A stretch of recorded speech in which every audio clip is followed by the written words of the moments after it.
वालेकुम my chemist family. ये है आपका पसंदीदा चैनल योर फ्री एकेडेमिया। उन बच्चों का चैनल जो केमिस्ट्री समझ कर पढ़ना चाहते हैं। रट्टे वालों के लिए है कोई और चैनल। सब बोलें 10 time my passion my chemistry. Now study time starts. Okay बच्चों, कल तक हमने चैप्टर नंबर 2 कंप्लीट किया था जिसका नाम था स्ट्रक्चर ऑफ एटम्स।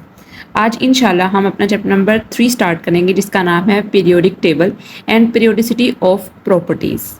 ठीक है बच्चों, सबसे पहले हम स्टार्ट करेंगे पीरियोडिक टेबल की डेफिनेशन से कि पीरियोडिक टेबल आखिर है क्या चीज़। बेसिकली पीरियोडिक टेबल मैं पहले आपको उर्दू में बताती हूँ, उसके बाद मैं आपको इंग्लिश की डेफिनेशन बताऊंगी। आप अपनी बुक पर लिख लें, अपनी बुक्स भी लाजमी खोल लें ताकि जो जो मैं इंपॉर्टेंट बातें आपको बता रही हूँ जो आपकी बुक में नहीं है लेकिन जो मेरे नॉलेज में हैं वो आपको बता दूं और अपनी बुक पर लिख लें। ठीक है, सबसे पहले पीरियोडिक टेबल की डेफिनेशन हम उर्दू में देखते हैं कि पीरियोडिक टेबल आखिर चीज़ क्या है। पीरियोडिक टेबल बेसिकली एक ऐसा टेबल होता है जिसके अंदर डिफरेंट एलिमेंट्स जो होते हैं वो अरेंज होते हैं। ठीक है, डिफरेंट एलिमेंट्स जो हैं वो अरेंज्ड हैं डिफरेंट बेसिस पर, जैसे एटॉमिक नंबर की बेसिस पर, इलेक्ट्रॉनिक कॉन्फ़िगरेशन की बेसिस पर, या फिर उनकी केमिकल प्रॉपर्टीज की बेसिस पर। मतलब कि उनका एटॉमिक नंबर, उनकी बेसिक प्रॉपर्टीज या उनकी बेसिक इलेक्ट्रॉनिक कॉन्फ़िगरेशन या केमिकल प्रॉपर्टीज जो हैं वो कुछ एलिमेंट्स के बाद रिपीट हो रही हैं, बार बार आ रही हैं। रिकरिंग का मतलब होता है रिपीट होना। ठीक है, तो आप इसकी बच्चों डेफिनेशन लिख लो। अ टेबल ऑफ एलिमेंट्स, अगर यहाँ पर आपको विजिबल नहीं है तो मैं बोल रही हूँ वो भी देख लो आप। अ table of elements obtained by arranging them in order of increasing atomic number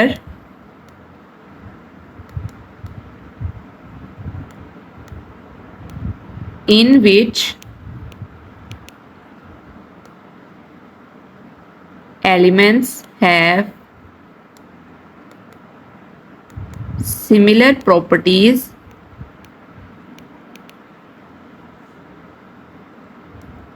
are placed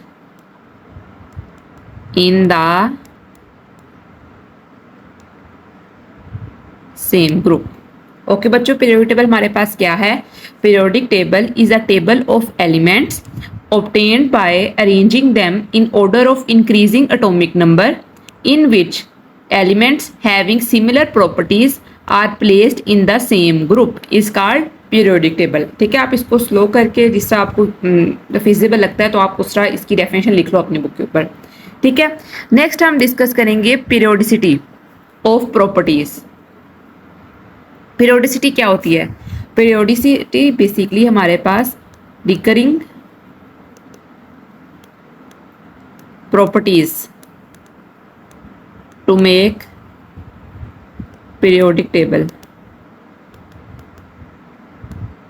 ठीक है, इसका मतलब क्या है कि पीरियोडिसिटी से मुराद है कुछ ऐसी प्रॉपर्टीज जो कि बार बार रिपीट हो रही हैं और वो पीरियोडिक टेबल को हमारे पास बना रही हैं। ठीक है बच्चों, अब हम थोड़ा सा इसका डिस्कस करेंगे, पीरियोडिक टेबल की स्टार्ट डिस्कस करेंगे, कैसे इसकी डिस्कवरी इनिशिएट हुई। ठीक है, 19th सेंचुरी के अंदर ना सबसे पहले साइंटिस्ट ने देखा कि जब एलिमेंट्स उन्होंने डिस्कवर किए तो उन्होंने देखा कि कुछ ऐसा कोई मैनर होना चाहिए, कोई ऐसा सिस्टम होना चाहिए जिसके अंदर वो एलिमेंट्स को ना अरेंज कर सकें। ठीक है, तो जब उन्होंने इतना ज़्यादा कुछ कर लिया ना तो उन्होंने एक लॉ बनाया जिसको हमने कहा पीरियोडिक लॉ।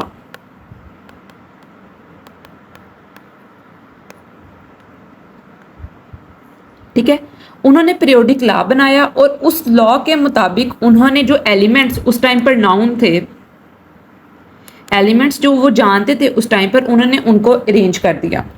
ठीक है, अब किस तरह अरेंज किया? कुछ एलिमेंट्स को स्ट्रेट लाइन में और कुछ को डाउनवर्ड स्ट्रेट लाइन में। ठीक है, ये हॉरिजॉन्टल स्ट्रेट लाइन के अंदर कुछ एलिमेंट्स को अरेंज किया और कुछ एलिमेंट्स को किया अरेंज वर्टिकल के अंदर। ठीक है, जो हॉरिजॉन्टल लाइंस थी ना उनको कहा गया पीरियड्स, हॉरिजॉन्टल लाइंस को कहा गया पीरियड्स, जबकि जो वर्टिकल लाइंस थी उनको कहा गया ग्रुप्स।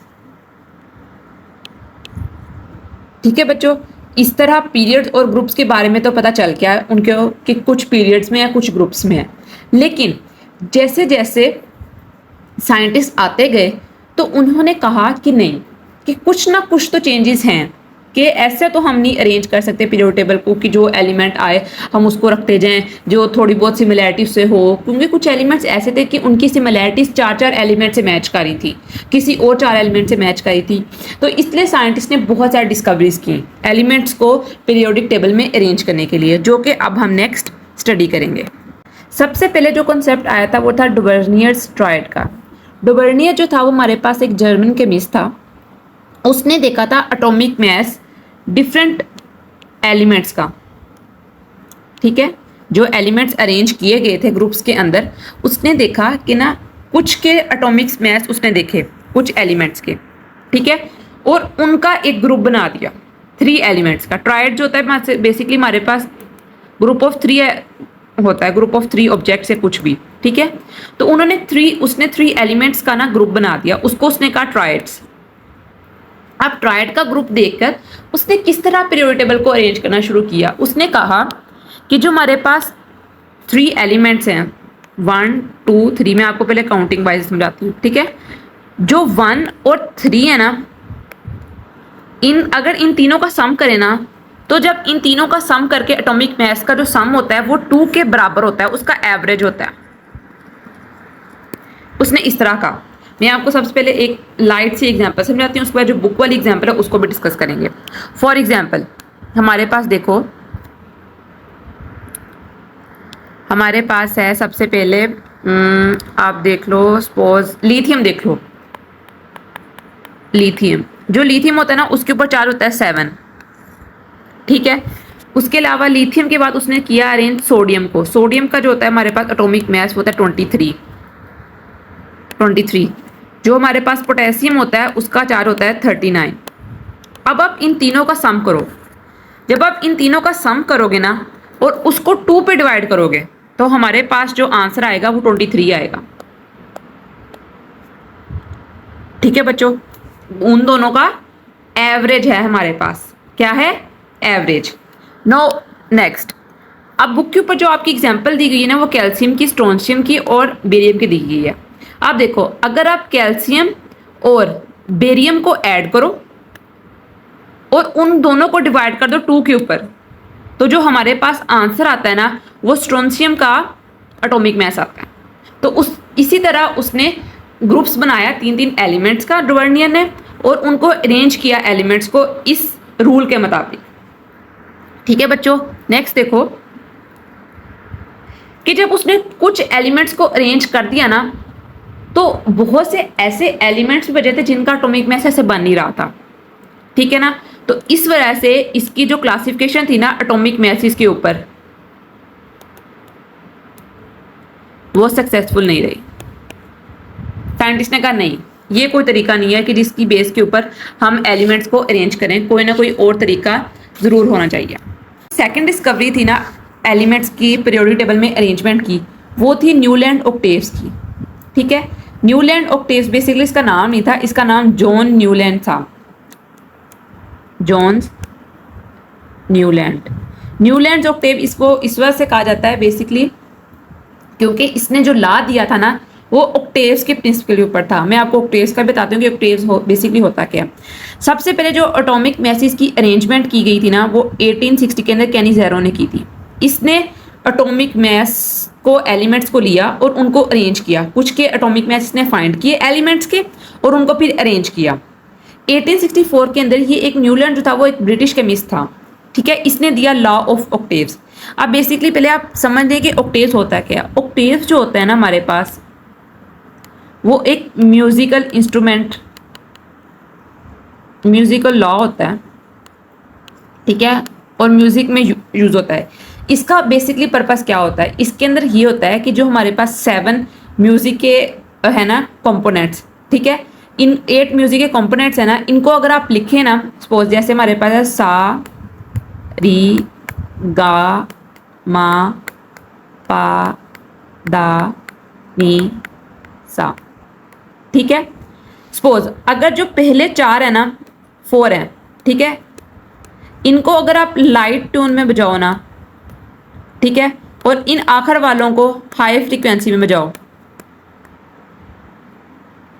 तो इन ये दोनों सेम लगते हैं, ठीक है। इनकी जो आवाज़ है ना वो सेम होती है, लेकिन कुछ फ़र्क होता है जो कि इनकी फ्रीक्वेंसी का होता है, ठीक है। आवाज़ सारे एक जैसे प्रोड्यूस करेंगे, बस फ़र्क किसका होगा, इनकी फ्रीक्वेंसी का। तो उसने कहा कि एलिमेंट्स को भी ऐसे ही हम अरेंज करेंगे, ठीक है, एक एलिमेंट, दूसरा एलिमेंट, तीसरा एलिमेंट, लेकिन जो 8th एलिमेंट होगा ना उसकी प्रॉपर्टीज जो होंगी वो फर्स्ट एलिमेंट से मिलती होंगी। ये उसका था law of octaves. For example देखो, एक सीरीज हम बनाते हैं, जैसे lithium, beryllium, boron, carbon, nitrogen, oxygen और फ्लोरीन, ठीक है, ये हमारे पास 8 एलिमेंट्स। उसके बाद sodium, magnesium, aluminium, silicon, phosphorus, sulphur और क्लोरीन। जो लिथियम है ना ये हमारे पास फर्स्ट एलिमेंट है, इसकी प्रॉपर्टीज जो है ना वो सोडियम जो कि 8th एलिमेंट है इसके बराबर है, ठीक है। अब और इसके अलावा फ्लोरीन है, एक हैलोजन है,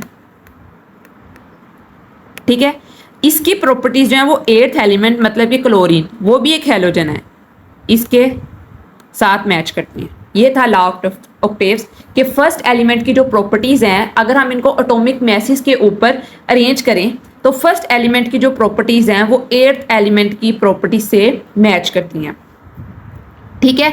अब इसके अलावा देखो, इसका जो कॉन्सेप्ट था ना वो एक्सेप्टेंस उन्होंने नहीं ली, कहते कि नहीं ये तरीका भी नहीं ठीक, क्योंकि जब उसने फर्स्ट से लेकर 8th एलिमेंट तक ये सब अरेंज कर लिया ना तो साइंटिस्ट ने देखा कि 8th एलिमेंट तक तो इसने अरेंज कर लिया पूरा पीरियोडिक टेबल जो जितने एलिमेंट्स नोन थे उस टाइम पर, तो उसने देख लिया कि सब एलिमेंट्स का नाम उसने लिख दिया।